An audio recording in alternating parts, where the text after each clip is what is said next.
Antiokers, welcome to X Antioquia Craft Talks, kisah para Antiokers. Bersama Sakti, aku ini yang bakal temenin Anda selama beberapa menit ke depan. Dan kita masuk ke 1 minggu setelah PSBB dan sepertinya kita harus kembali ke beberapa kegiatan kita yang sempat kita lakukan beberapa bulan lalu.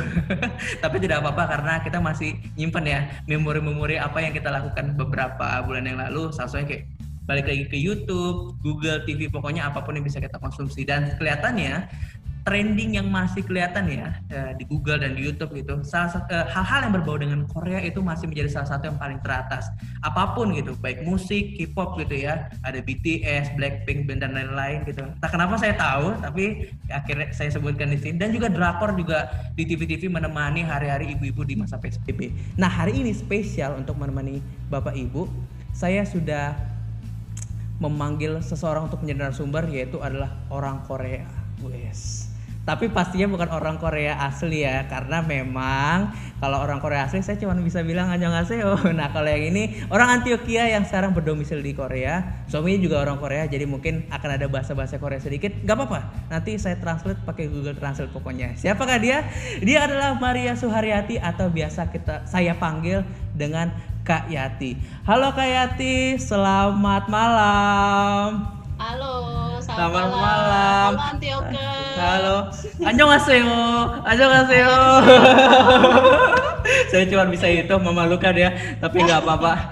Anyway, terima kasih Kak Yati dan kalau katanya Hyung ya, Hyung. Ya, Hyung.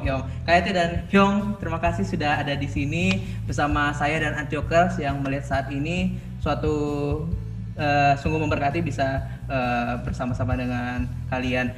Biasanya di awal-awal ya Kak Yati, kita mempersilahkan narasumbernya untuk memperkenalkan diri. Perkenalannya nggak banyak, paling nama lengkap, terus nama panggilannya siapa, atau biasa yang dikenal di Antioquia biasa dipanggil siapa tuh gitu loh.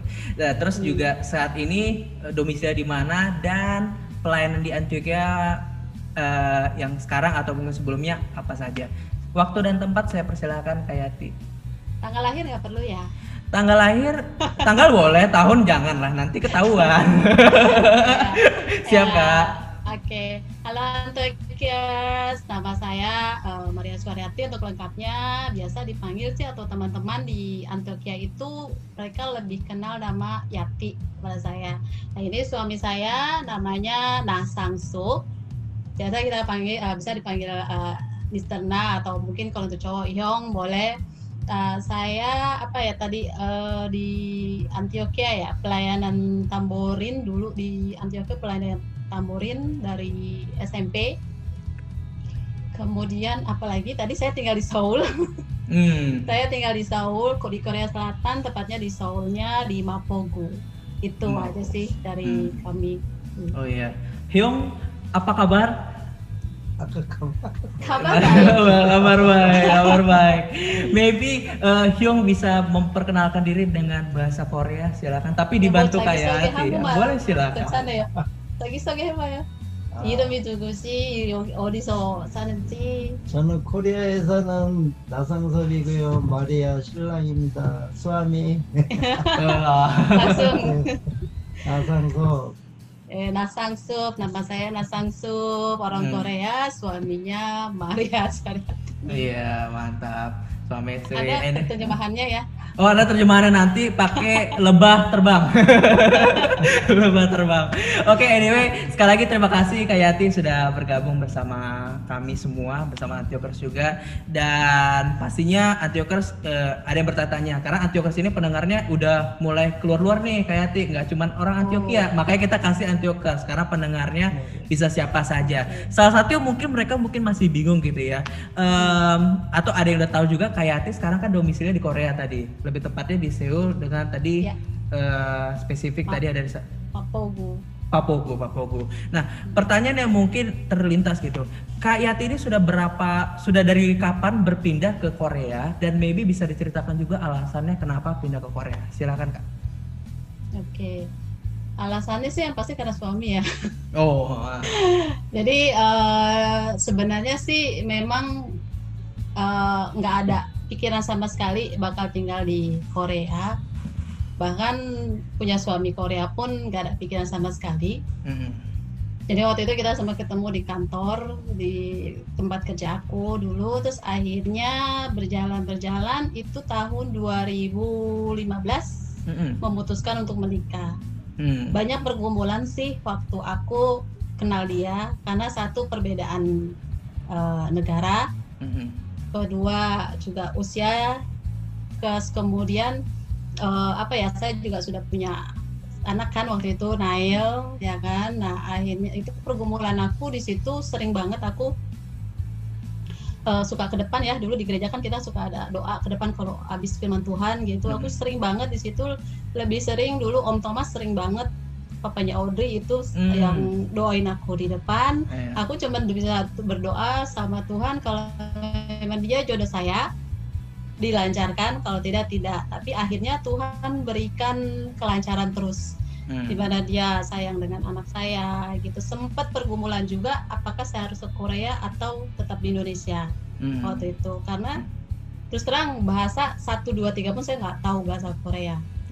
Dimana saya stay di Korea sampai akhirnya tiba-tiba waktu itu ada firman Tuhan, Kak Yudis kalau nggak salah waktu itu sempat bilang, apa yang tidak pernah dipikirkan, apa yang tidak pernah kita dengar itu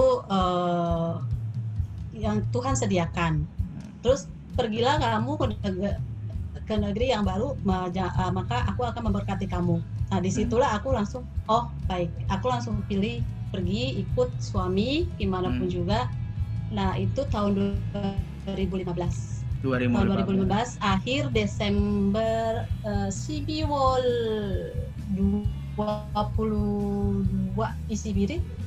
22 Desember aku ke Korea. Sampai sekarang jadi sudah kita 4 tahun lebih, hampir 5 tahun, Desember ini 5 tahun. Secara identitas Kak Yati sudah berkewarganegaraan Korea atau masih Indonesia? Saya masih cinta Indonesia. Masih cinta Indonesia.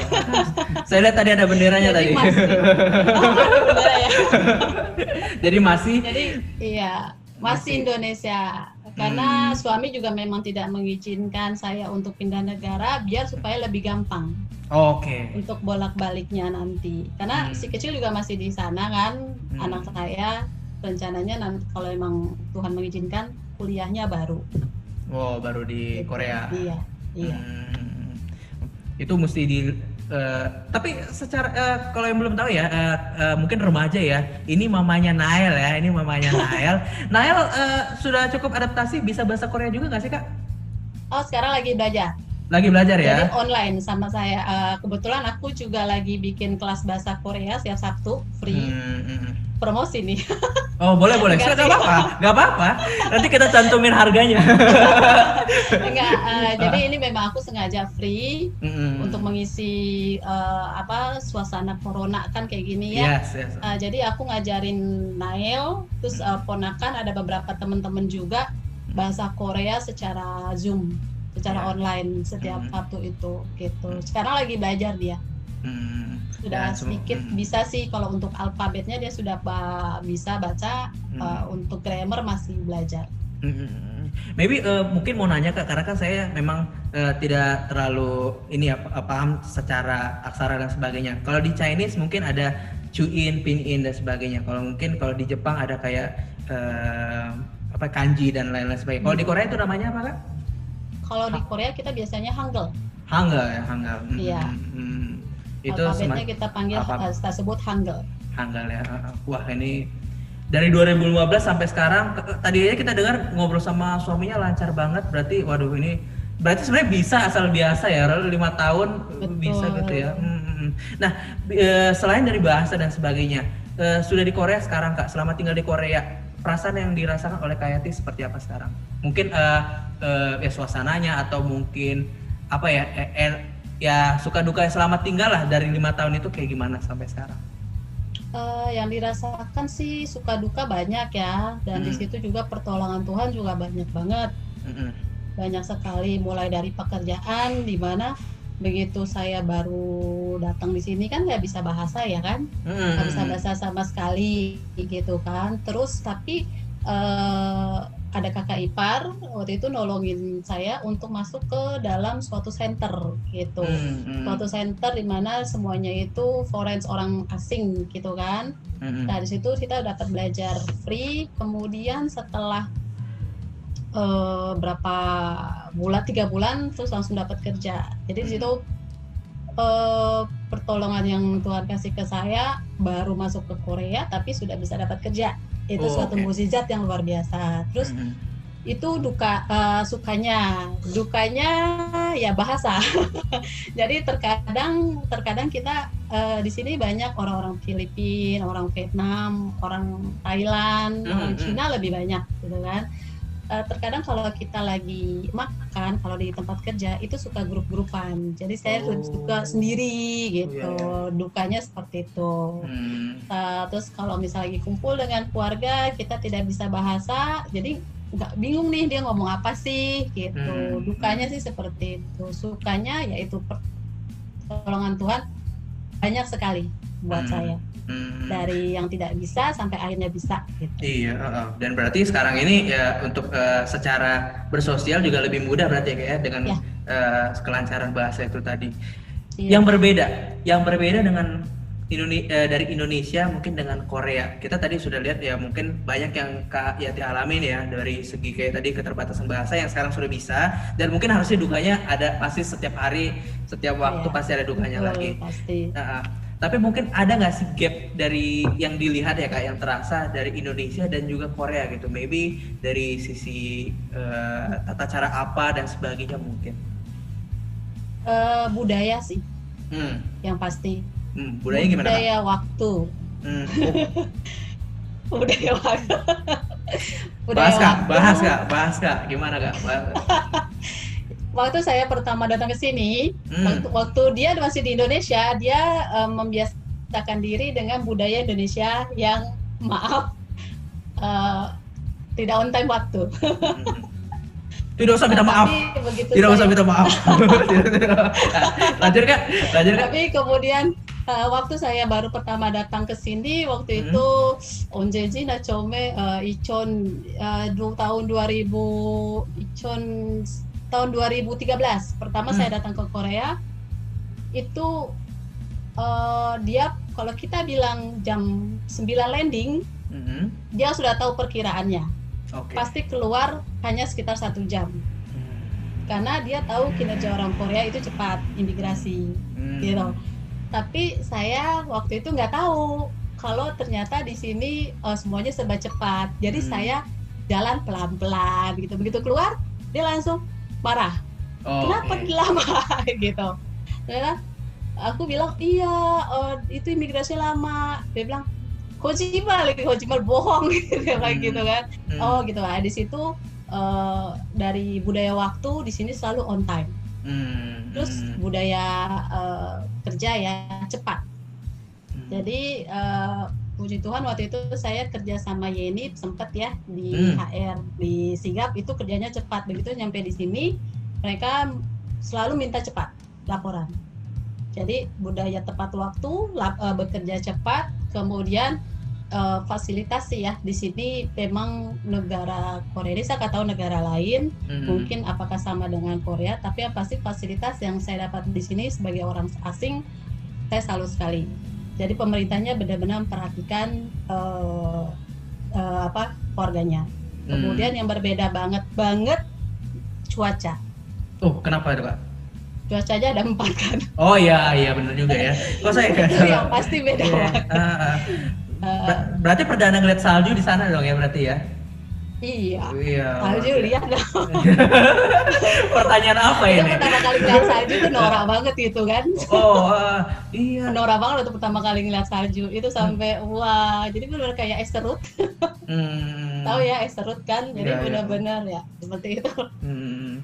Secara itu tadi mungkin banyak ya dari sisi karakter seperti itu lebih harus menghindari job delay, terus juga integritas di ini. Secara karakter orang-orangnya Kak, apakah kalau Indonesia kan ramah ya, Indonesia kan ramah. Kalau di Indonesia sarang ya Teo. ramah Hyung, ramah ya. Kalau nggak kan nggak dapat ini orang Indonesia. Kalau dari sisi orang Korea Kak, kita nggak bermaksud membandingkan sih, tapi dari, saya yakin juga orang Korea di Korea sana juga pasti punya karakter yang spesial gitu. Kalau karakter yang bisa dibilang mungkin apakah tadi ramah dan sebagainya, ada lagi nggak sih yang spesial Kak dari? Dalam bicara ya, biasanya mereka suaranya tinggi. Jadi terkadang waktu saya pertama datang ke sini saya juga nggak tahu. Jadi saya pikir dia marah. Oh, oke. Gitu. Tapi ternyata memang di sini cara bicaranya kayak seperti kayak kita mau berantem gitu. Jadi itu untuk orang-orang yang mungkin yang lebih usianya sudah ini ya. Tapi kalau untuk yang anak-anak baru, generasi barunya, itu mereka sudah berubah kulturnya. Gitu. Tapi kalau untuk orang-orang mungkin yang memang masih kita bilang mungkin zaman dulu ya, habitnya ya, habit yang bicara lama. Masih kadang kayak orang marah. Habit lama itu istilahnya kayak orang marah gitu. Jadi suaranya tinggi. Iya. Tapi dan itu harus kita terbiasa ya. Memang mau nggak mau ada yang seperti itu, kita menyesuaikan aja ya, saling menyesuaikan memang. Berarti ya sudah dibilang tadi ya, secara bersosial dan sebagainya memang pasti ada satu dan hal lainnya yang bikin ada gap gitu ya. Salah satunya mungkin intonasi dan sebagainya. Setelah berapa lama harusnya udah nyaman ya Kak ya dengan kondisi seperti itu di lingkungan sekarang ini. Kalau kalau dari Kak Yati sendiri suka nggak sih misalnya antar rumah gitu, mungkin kayak ada komunitas sendiri atau mungkin kayak perkumpulan-perkumpulan yang diselenggarakan di daerah tempat tinggal saat itu, ada kayak gitu juga nggak sih? Kalau untuk perkumpulan itu mungkin ada ya, tapi aku nggak pernah ikut di sini karena kan juga bahasaku juga masih yang belum belajar lancar sekali. Tapi kalau dari perkumpulan orang-orang asing itu aku pernah ikut beberapa kali kayak bakti sosial gitu kan, bagi-bagi makanan orang-orang yang memang tidak punya rumah gitu kan. Terus kayak kita ikut bikin dikit prakarya gitu kan, bikin vas bunga atau apa gitu, itu sih ada. Terus di gereja juga ada latihan barista waktu itu secara free gitu kan, itu juga ada. Gitu. Tapi kalau untuk rumah lingkungan sini aku nggak pernah ikut. Ya. Intinya punya sempat juga ngikutin kegiatan-kegiatan walaupun nggak dekat rumah tapi ada gitu ya. Iya, ada. Harusnya tapi dalam masa pandemi gini lagi inilah ya, ada pembatasan berarti ya. Iya. Lagi-lagi pandemi. Pandemi corona. Kak, ngomongin soal pandemi ya, yang dimana kondisi sekarang ini di Indonesia juga disebutnya PSBB ya. Harusnya Kak Yati juga sudah dapat informasi dari teman-teman tentang PSBB di Indonesia. Di Korea sendiri situasinya sekarang gimana Kak? Karena waktu aku udah lama sih dengarnya Korea itu sempat habis ya, case-nya itu udah sempat 0% gitu. Kalau dari sekarang ini udah tetap masih clear atau bagaimana Kak, kondisi situasinya sekarang kayak gimana kalau di sana? Ya waktu itu sempat memang nggak sampai 0-0 banget sih gitu kan. Sempat maksudnya ya paling sehari ada 10-20 orang itu masih gitu kan. Tapi memang menurun. Tapi kemarin ini beberapa minggu lalu sempat meningkat lagi gara-gara ada demo. Jadi ada warga yang mungkin mereka istilahnya demo lah ya gitu kan di sini, sampai akhirnya itu meningkat lagi ke Soyopo coba 좀 심각했잖아 코로나가. Jadi sempat tinggi lagi, meningkat sekitar sehari 200 orang, 200 case-nya. Nah akhirnya pemerintah langsung mengeluarkan peraturan untuk kayak coffee shop gitu kan, tidak boleh makan di sana gitu, tidak, jadi semuanya di take away. Terus tidak boleh mengadakan perkumpulan yang lebih dari 10 orang. Gitu, gereja-gereja ditutup dan kita ibadah secara online. Terus menggunakan masker. Kalau yang tidak menggunakan masker itu didenda. Gitu. Jadi benar-benar akhirnya sekolah pun juga kita tutup waktu itu. Sekolah-sekolah semua ditutup. Jadi yang boleh keluar tetap. Kita nggak sampai lockdown, kita nggak sampai saat ini sih belum pernah sampai lockdown, cuma gitu. Membatasi kegiatan. Dan akhirnya puji Tuhan sekarang sudah menurun Jadi kita sudah melonggarkan lagi, maksudnya sudah mulai sekarang 오늘 yang 105명. 100 orang. Jadi yang 200 300 kemarin meningkat, sekarang minggu ini udah sekitar 100 orang. Dan pemerintah juga selalu memberitakan, misalkan area A ada yang kena ke penderita, itu langsung ke seluruh warga SMS 105명에서 8명이 외국 사람다. 외국에서 처음 사람다. dari 우리나라 90년 됐구나. dari 100 orang itu hanya 8명. 8 orang Korea, selebihnya orang asing, karena kita masih terima warga orang negara lain masuk. Oh gitu. Secara jadi dari 100 orang hanya secara yang berarti penerbangan nggak ditutup ya Kak ya? Berarti kalau misalnya ada tapi bukan turis, jadi hanya benar memang kayak pelajar yang bisnis atau mengunjungi keluarga gitu. Kalau untuk turis memang belum bisa. Oke. Berarti memang ya emang mereka ada kegiatan khusus ya yang udah sebelumnya memang datang ke Korea dengan tujuan kayak tadi sekolah, kuliah dan sebagainya gitu ya. Ya sama sih, Indonesia juga sekarang kayak gini.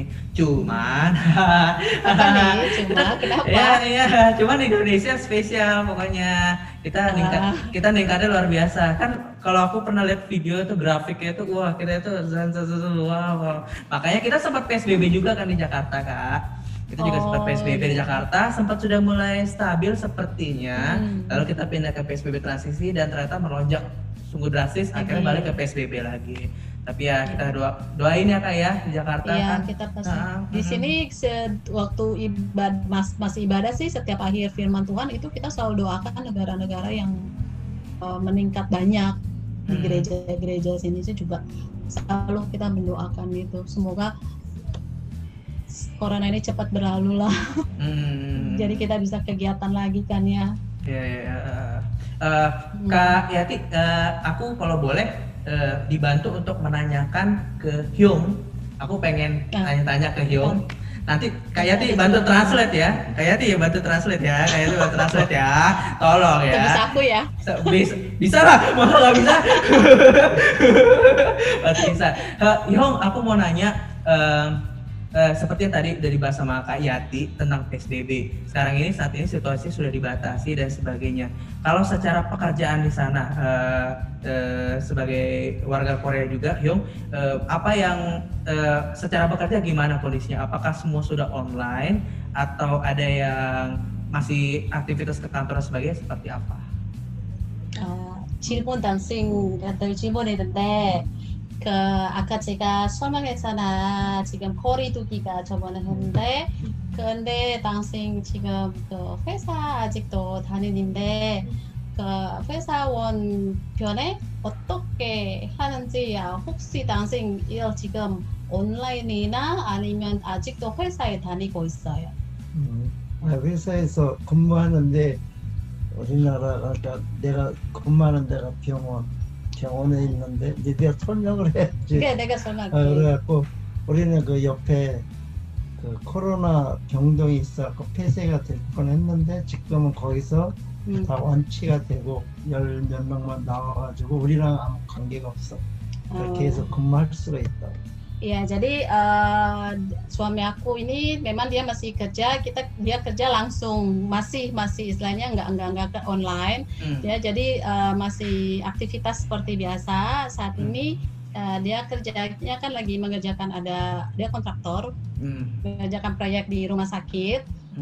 Kemarin ini di sebelah itu ada rumah sakit, cuma Severance Hospital di sini. Nah, itu ada beberapa yang terkena, ada case, beberapa yang terkena, tapi tidak pengaruh ke pekerjaannya. Jadi tetap dia melakukan pekerjaannya, walaupun di sebelah itu ada beberapa 한 300명? 근데 거기는 300, 거기 병원에는 17명. Ada 17 orang, tapi itu nggak pengaruh ke aktivitasnya. 우리는 그게 안 걸려가지고 우리 것처럼 저 일하는 사람들은 안 걸려서 계속 돌아가는 거죠. Jadi nggak pengaruh ke pekerjaannya, tetap karena dalam pekerjaannya juga kan ada pengamanan juga seperti itu. Jadi tetap aktivitasnya. 그리고 거기서 사람이 걸린 사람이 나오면은 15일 동안 무조건 폐쇄. Kalau seandainya tempat kerjanya ada yang terkena, itu langsung 14 hari itu di karantina. Oh, oke. Di kerjanya dia. 출근하는 온도 재고, 온도 높은 사람들은 안 되고 되게 관리를 하는 거죠. Jadi kalau setiap kerja itu selalu dicek suhunya, suhu badannya. Kalau tinggi langsung pulang, nggak boleh kerja. Di sini semua sih seperti itu. Masuk restoran, coffee shop atau kemanapun pasti kita dicek suhu badan. 마스크는 무조건 써야 돼. Masker harus pakai. Kalau nggak juga tadi denda juga ya tadi kalau nggak pakai masker ya. Berarti secara simpel kita bilang semua masih beroperasi, tapi kalau misalnya tapi masih mengikuti protokol yang ada. Tapi kalau misalnya memang ada kejadian sesuatu langsung karantina 14 hari dan berarti itu membutuhkan komunikasi ya. Berarti ya kayak dan Hyung ya. Kalau kurang komunikasi, lepas sedikit ternyata bisa kena banyak ya, lebih dari yang dikirakan. Oke. Karena kalau memang itu nggak hanya orang itu yang di karantina, kantornya dia pun juga harus langsung di steril. Oke, berarti efeknya dampaknya lebih besar dari apa yang kita bayangkan ya. Iya betul. Ya, pokoknya ya berarti nggak cuma Indonesia gitu ya. Tadi kemarin waktu itu Papua Nugini juga Bang Bonar juga sempat mengalami itu. Korea pasti juga mengalami itu. Kita berdoa ini karena efeknya global, semoga semua berjalan baik. Kalau aman kan travel juga udah enak, kita mau kemana aja enak, kayak Yati dan sang suami mungkin kalau mau ke Indonesia juga enak gitu pulangnya. Iya, karena travel saya kena banget dampaknya, saya jadi travel. Oh. Iya juga ya. Iya. Wah, dan ini ya kayak tapi ya masih inilah ya, masih bisa disituasikan lah ya semuanya. Ya kita intinya banyak pekerjaan juga yang memang bermasalah, tapi kita sama-sama cari jalan terbaik ya memang. Salah satunya kerinduan kayak Yati dan sang suami pulang ke Indonesia. Pulang banget, pengen banget pulang. Iya, itu Nael ngechat saya tuh, rindu banget dia makanya. Bohong banget. Dia pas ditanya sama Nael, kenal Kak Sakti? Siapa dia? Kenal pasti. Kenal dong. Saya kan main basket sama dia. Kayak Yati, saya pengen nanya kayak Yati, balik lagi setelah nanti pulang kayak Yati ke Indonesia pasti akan ada banyak yang dilakukan. Salah satunya pasti balik lagi dong gereja di Antioquia, mampir ke Antioquia gitu ya. Aku dapat maksudnya tahu ya, aku pribadi tahu kayak Yati ini juga pelayan di Antioquia untuk di bidang tamborin ya. Pelayanan bidang tamborin. Nah, aku pengen nanya-nanya, Baby ya sharing juga gitu ya. Kita sekarang mumpung kayak Yati juga nih interview yang saya interview, saya pengen nanya seputar tamborin dari sisi kayak Yati nih. Jadi harus bisa dong, jangan. Astrid kan kebetulan lagi di rumah, lagi menjaga sang bayi. Aduh, Astrid. Aduh, boleh cerita nih ya, Astrid, maaf ya. Aku dan Kak Yati kok ini. Kak Yati, boleh cerita nggak sih pengalaman pertama kali gabung pelayanan tamborin waktu itu seperti apa sih? Waktu itu kok bisa gabung gitu? Apakah diajak atau memang tertarik gimana tuh? Boleh flashback dulu, flashback. Aduh, kalau ikut flashback itu pasti ketawa. Bukan ketawa saya, karena memang jujur ikut-ikutan awalnya. Ikutan awalnya siapa ikut-ikutan tuh? Dulu itu aku, Anika, Esther, Tanti, sama Dinar itu dia kan keyboard ya. Iya. Nah itu jadi kita awalnya ikut-ikutan. Dulu masih ada Kak Scarlett, Kak Cynthia, Kak Yunita, Kak Modi. Ibu Gembala sekarang. Iya. Jadi dulu pertamanya memang kita ikut-ikutan. Aku ikut-ikutan sampai kita buat geng namanya Teat. Teat itu artinya Tanti, Esther, Yati, Anika, Dinar. Mantap. Kita bikin grup itu. Nah terus kita selalu kemana-mana bersama sampai akhirnya mungkin itu waktu itu masih SMA waktu itu SMA kelas berapa aku juga lupa. Kadang pagi, siang, dulu siang kayaknya enggak deh, jadi pagi sama sore. Jadi saya sehari di gereja, pagi sore itu selalu kita tamborin karena dulu juga jumlahnya belum banyak kan tamborin kan. Kemudian sama Kak Messi juga diajarkan dulu juga sama Kak Ola kalau nggak salah deh namanya. Itu diajarkan tentang tamborin, terus akhirnya sempat di stop pelayanan karena katanya tamborin itu harus dibaptis gitu kan. Nah ya terus akhirnya aku dulu juga belum siap untuk dibaptis, tapi entah kenapa pengen dibaptis gitu kan. Akhirnya aku dibaptis, setelah itu sere sebenarnya. Setelah dibaptis itu baru aku mulai merasa memang suka dengan tari-tarian. Aku suka dengan tari-tarian, terus pada saat kita menari itu memang benar-benar kita bisa menunjukkan sukacita kita gitu kan, menunjukkan kegembiraan kita gitu. Sampai akhirnya waktu itu aku dipilih untuk ikut pendalaman tamborin di mainstream di Gunung Sahari gitu. Aku sama Kak Cynthia dipilih sama Kak Modi untuk pendalaman tentang tamborin di mainstream.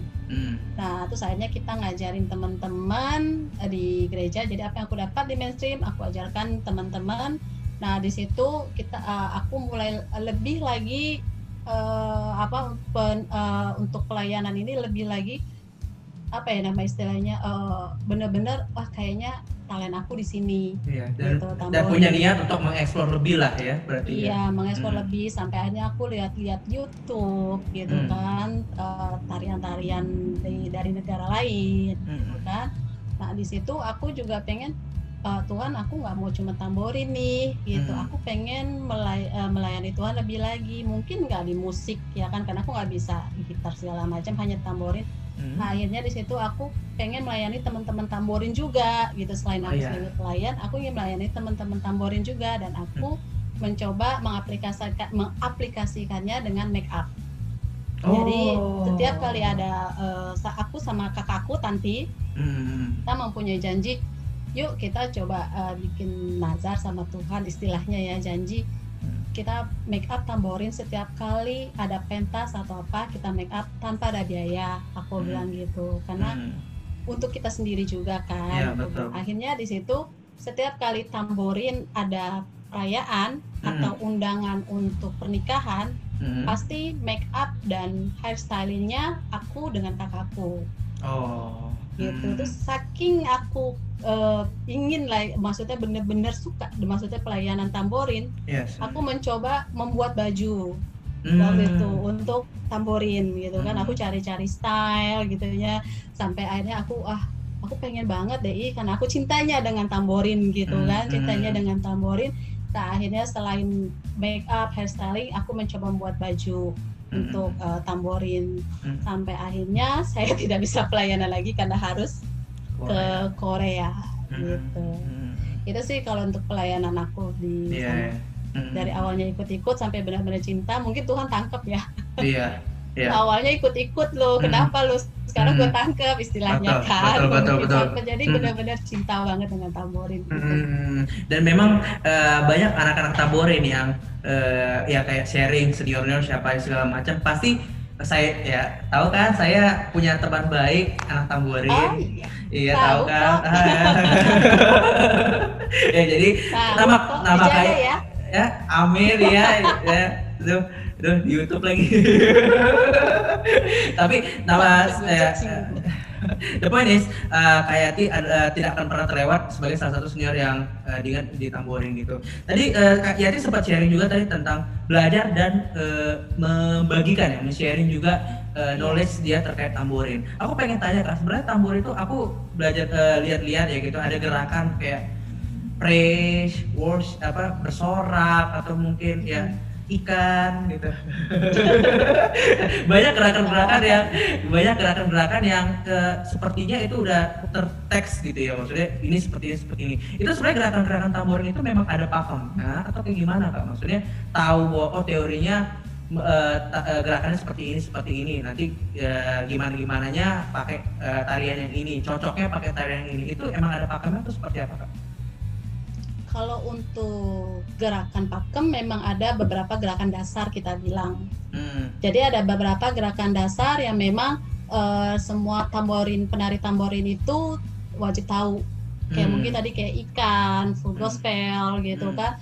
Itu istilahnya gerakan dasar.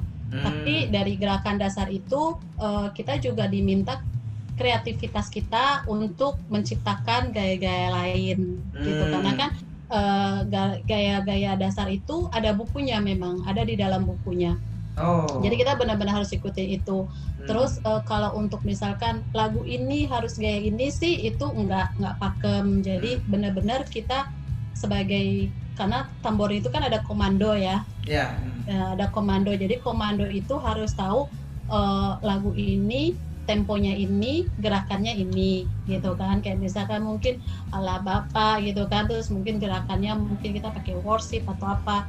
Jadi gimana seorang komando bisa membawa timnya untuk menyesuaikan lagu ini sesuai dengan gerakan. Kalau dari aku sih seperti itu. Jadi untuk gerakan pakem memang basicnya ada gitu kan, tapi kita juga ada gaya-gaya kita sendiri, maksudnya kreativitas kita sendiri yang kita bagikan ke teman-teman untuk nanti kita gunakan di lagu-lagu yang lain gitu. Dan ya itu tadi ya, berarti memang ada dasarnya ya, ngikutin itu, tapi masalah masuk ke lagu apa dan sebagainya itu tergantung kreativitas dan selera ya, balik lagi ke selera sih. Yang penting kita tahu dasarnya dulu, mau cocokin ke lagu apa bebas gitu ya.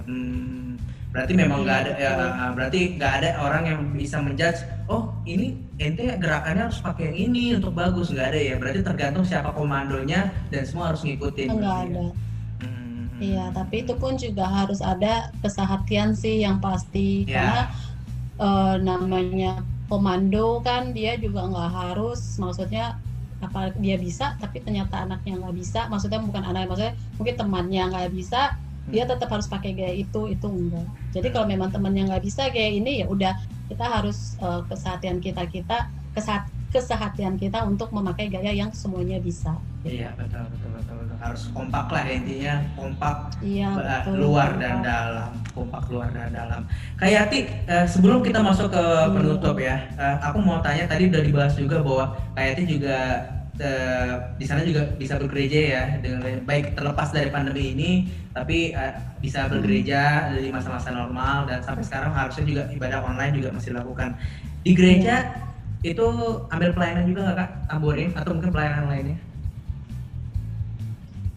Kalau tamborin di sini nggak semua gereja sih pakai tamborin, karena di sini lebih susah lagi kalau untuk tamborin. Jadi orangnya tuh memang benar-benar dites, terus dia benar-benar nggak itu dalam menari benar-benar kepenuhan Roh Kudus atau bukan. Jadi aku pernah mau ikut waktu itu di gereja paling besar di sini di Yoido gitu kan. Itu pendetanya bilang itu nggak sembarangan, itu susah. Dia bilang gitu, kamu mungkin di Indonesia penari gitu kan, tapi di sini belum tentu kamu bisa masuk, dia bilang gitu. Sampai akhirnya oh ya udah, jadi saya di sini nggak pelayanan di gereja. Kemarin sempat dipilih sih jadi diakonia. Nah jadi kita kayak doa-doa gitu kan, kayak doa-doa setiap ini kita selalu ngikutin doa gitu kan, mendoakan ini, mendoakan itu. Hanya itu sih ya saat ini saya ikutin pelayanan, dan pasti pelayanan keluarga. Pelayanan keluarga. Iya. Berarti pelayanannya depan keluarga gitu. Hyung pernah lihat kayak di menari? pernah. 요거 저번에 인도네시아에서 내가 교회 여기 춤 췄잖아요. 봤죠? pernah. Bagus. 어때? Nah, Bagus. 어때? Wah, good. Mantap, harus lah. Yang penting depan suami dulu gitu. Mantap. Tapi ya baik lagi nanti kalau ada kesempatan, apapun pelayanan ya, sekarang walaupun diakonia, tapi tetap intinya semua pelayanan untuk Tuhan ya, kayak hatinya ya yang pentingnya sebenarnya. Kita rindu banget Kak kalau misalnya balik ke Indonesia lagi, ngeliat Kak Yati tamborin lagi, pasti wah ya, bisa gabung-gabung dan sebagainya. Waduh, emang udah lama banget ya. Kalau saya balik, kalau nggak salah biasanya selalu tamborin sih di Palak, atau enggak saya suka ngomong sama Astrid, kayak waktu itu juga balik, Astrid aku mau balik nih gitu, ada pelayan yang mau diganti nggak? Puji Gitu. Tuhan. Pasti selalu kangen karena memang di sini nggak bisa pelayanan kan, nggak bisa tamborin, jadi ya kadang balik ke Indonesia langsung booking dulu kan sama Astrid. Iya, itu yang saya bingung Kak. Maksudnya Kak Yati kan dengan keterbatasan waktu dan sebagainya, pasti kan sampai Indonesia pengen ngabisin banyak waktu, mungkin bareng Nail juga atau mungkin kemana-mana bareng teman, bareng Teat mungkin, bareng Teat ya kan. Tapi selalu kayak ngambil pelayanan Tamborin dan itu memang tidak berat hati karena memang Kak Yati yang ayo ada nggak gitu ya berarti Kak ya? Iya. Itu memang aku memang kalau pulang itu nggak pernah ada waktu sih memang gitu kan, tapi aku selalu karena kan aku kalau pulang itu urusan kantor ya, karena aku kerja di travel, jadi aku urusan kantor gitu kan.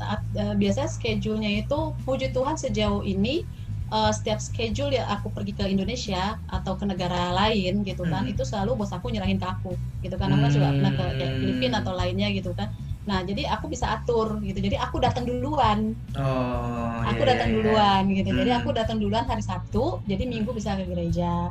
Nah, bos aku baru nanti Minggu datangnya. Dan puji Tuhan itu benefit dari pekerjaannya ya Kak ya. Puji Tuhan bisa bolak-balik gratis ya. Iya, bisa bagus gitu. Ajak simpan di koper kayak gak muat ya. Bahasa Indonesia otak ke atas sih, buyo. Ya, tapi ya itu keuntungan lah, bukan curang kan emang disediakan gitu. Tapi anyway, kan tetap kerjaan ya. Betul. Anyway, kita tunggu Kak. Buang-buang buat kantor ya. Betul. Saya juga soalnya tahun lalu juga saya kerjanya keluar kota, ada proyek juga. Tapi ya poinnya adalah bukan tentang keluar saya, tapi yang penting ya kalau emang kerjaan ya kerjaan. Iya gitu. Kita tunggu ya Kak ke Indonesia lagi, kabarin nanti bisa siapa tahu kita bisa ngobrol-ngobrol lagi karena jujur Antiokers saya sama Kak Yati memang peluang untuk ngobrolnya kurang banyak gitu karena salah satunya tadi pas mau ajak ngobrol lagi nari di atas. Nari itu langsung pulang kabur gitu ya. Iya. Tapi kita akhirnya dapat klarifikasi bahwa memang waktu untuk sampai ke Indonesia dipergunakan sebaik mungkin. Salah satunya adalah untuk pelayanan. Kak Yati, kita masuk di akhir Kak. Kita pengen minta ini kali ya. Sekarang ini situasi kita udah jam 8 lewat dan pasti di sana 2 jam ya kayak selisih ya. Jam 11 baru. Kak Yati, di akhir sesi ini saya maybe pengen minta kesediaan Kak Yati untuk memberikan closing statement Kak. Jadi closing statement itu biasanya kita minta harapan dari narasumber seperti apa. Harapannya bebas, baik untuk keluarga, minta doa, atau mungkin terima kasih untuk thanks to Pak Gembala atau sebagainya, biasanya dipakai untuk itu. Dan kalau boleh sisipin harapannya untuk pelayanan Tamborin, spesifik ke Tamborin GPD Antioquia seperti apa. Waktu dan tempat saya persilakan. Oke, di sini sih kita ngucapin terima kasih. Aku juga kemarin sempat kaget Audrey mau maksudnya jadiin saya narasumber untuk temu kangen ini gitu, nggak kepikiran juga karena kita jauh ya. Gitu kita makasih banget untuk tim Antiokers juga yang udah ngundang kita di sini. Kita boleh berbagi, kadang boleh ngelihat bahwa keadaan kita juga baik dan kita juga melihat di Indonesia juga baik ya. Kemudian harapannya di sini sih kalau untuk semua ya global, harapannya sih yang pasti satu, yang pertama itu pandemi ini cepat berlalu, gitu kan. Ya saya minta kita berdoa semuanya supaya pandemi ini bisa berlalu, kita bisa melakukan aktivitas lagi seperti awal, dimana yang pasti banget ini kan gereja-gereja ya yang lagi disorot, terutama di sini di Korea gereja yang lagi disorot. Gitu kan, jadi supaya kita gereja juga nggak jadi jelek. Terus terang di sini memang lagi ya untuk gereja, jadi supaya kita gereja benar-benar di fungsinya benar-benar gitu kan. Kemudian untuk keluarga ya supaya kita bisa kumpul lagi, saya dengan si kecil dengan Nael saya bisa kumpul lagi, kita dengan papanya juga. Terus kalau untuk Tamborin saya memang tidak terlalu mengikuti saat ini, tapi yang pasti sih tetap terus pelayanan. Kalau yang dulunya memang ikut-ikut kayak saya jangan. Jadi benar-benar memang dari hati sendiri. Jadi benar-benar kalian saat ini masih bisa melayanilah dengan sungguh. Karena kalau memang nanti tidak bisa seperti saya itu kangen banget. Jadi saat ini kalau yang masih bisa melayani, teruslah melayani. Tingkatkan lagi pelayanan kalian, ciptakan gaya-gaya baru untuk Tamborin. terus apa lagi ya? Untuk Antiochiers terus ciptakan program-program baru. Nice. Ciptakan program-program baru, tetap semangat. Ya itu aja mungkin ya. Apalagi ya? Ya, mantap. Terakhir dari Hyung, karena saya sudah nanya satu pertanyaan, silakan ada yang mungkin diharapkan untuk program ini mungkin hostnya lebih ganteng hostnya. Saya bingung dia. Oh ya nggak apa-apa, it's okay. It's okay. 계속 했으면 되지. 딴 나라에 나가 있는 친구들도 있을 거예요. Terus seperti ini, terus teman-teman yang ada di negara-negara lain pun juga diundang. Pasti. Kita punya Belanda, kita punya Italia, tapi thank you. Amerika juga ada, kita banyak sebenarnya. Ya, tapi banyak ya. Banyak banget, dan kita kemarin udah Papua Nugini juga sama Bang Bonar, dan sekarang kita ke Korea. Kita akan keliling-keliling dunia bareng Antioquia Creative Talks. Terima kasih. Kak Yati dan juga suami, terima kasih banyak sudah mau bergabung di sini. Izinkan saya, biasanya di akhir sesi saya akan mendoakan kita semua, Antioquia dan juga Kak Yati juga. Kalau boleh kita ambil waktu ya Kak untuk saya mendoakan. Mari kita Antioquia, kita berdoa bersama-sama. Bapak kami di surga, terima kasih Tuhan untuk segala berkat-Mu, karena kami boleh ada di sini, ini semua karena kemurahan Tuhan. Bapak terima kasih untuk program ini yang sudah berjalan dari awal sampai akhir. Kami percaya ini semua karena penyertaan Tuhan yang luar biasa. Kami boleh melakukan ini semua tanpa ada kendala teknis. Kami melakukan semuanya hanya untuk hormat kemuliaan nama-Mu. Terima kasih juga untuk narasumber yang Kau kirimkan kepada kami, Kak Yati dan juga suami Bapak. Kami percaya ini bukan suatu kebetulan. Kami percaya mereka Kau pakai untuk memberikan yang terbaik, memberikan hal-hal yang memberikan dampak bagi Antioquia yang mendengarkan Bapak. Terima kasih Tuhan, berkati keluarganya, berkati apapun yang mereka lakukan di Korea. Kami percaya Tuhan Yesus jadikan mereka Tuhan menjadi berkat, jadikan mereka kepala bukan ekor, dan menjadi terang dan garam dimanapun mereka berada. Terima kasih Tuhan Yesus. Bapak di sore kami berdoa juga Tuhan untuk Antioquia yang saat ini Bapak mendengarkan melalui hari-hari mereka sepanjang dari pagi hingga malam hari ini, dan mereka akan beristirahat. Kau berkati Tuhan, berikan istirahat yang cukup, berikan mereka stamina yang baru dan juga semangat yang baru ketika mereka bangun besok pagi. Terima kasih Tuhan. Berdoa juga Tuhan untuk segala kru yang ada di tempat ini. Kami percaya Kau berkati setiap kru yang terlibat. Kami percaya Kau berikan mereka kekuatan, penyertaan, dan pekerjaan atau apapun yang mereka harapkan. Terima kasih Tuhan. Kami serahkan gereja ini ke dalam tangan-Mu. Kami percaya Tuhan Yesus bersama dengan Antioquia. Terima kasih Bapa, di dalam nama Tuhan Yesus Kristus kami tak berdoa. Haleluya. Amin. Amin. Kak Yati dan Hyung, thank you so much sudah bergabung di sini. Sampai jumpa lagi. Hyung, walaupun saya tidak bisa bahasa Korea banyak, sekali lagi 감사합니다. Sugeseyo. Semoga kita ketemu lagi. Dadah. Bye. Thank you Antioquia sudah mendengarkan. Kalau misalnya ada usul narasumber, boleh banget komen di bawah. Atau misalnya ada yang tadi kepikiran ada narasumber di luar, yang di luar negeri gitu, boleh banget tulis di bawah supaya kita bisa ikutan ajak di Antioquia Creative Talks juga. Dan jangan lupa juga like, share, dan subscribe channel dengan cara klik tombol subscribe, atau bisa juga klik lonceng di bawah supaya tidak pernah ketinggalan dengan video-video terbaru dari YouTube channel GPD Antioquia Tebet. Dan juga tidak lupa thanks buat anggota kita kru pada hari ini. Ada Audrey di produser, ada Vesa di audio, ada Adam di video, dan juga Jojo dan juga Kak Heru sebagai tim sukses. Dan streaming doa kita hadir di YouTube Antioquia setiap Kamis pukul 6:30 malam, dan juga renungan rohani Get hadir setiap hari di Instagram GPD Antioquia _Tebet ataupun Facebook kita di GPDI Antioquia Tebet. Dan ibadah raya minggu kita seperti yang sudah diinfokan minggu lalu sebelumnya, PSBB masih berlangsung, jadi jadwal untuk sebagainya silakan tunggu saja nanti pengumuman dari Pak Gembala melalui WhatsApp grup jemaat ataupun sosial media. Dan program kita hadir setiap hari Selasa pukul 8 malam. Salam sehat selalu, ikuti peraturan pemerintah, tetap berdoa, dan ikuti selalu informasi GPD Antioquia Tebet melalui sosial media ataupun WhatsApp grup jemaat. Kalau gitu, Sakti Akunin signing off. Thank you so much for listening. God bless you all and bye-bye.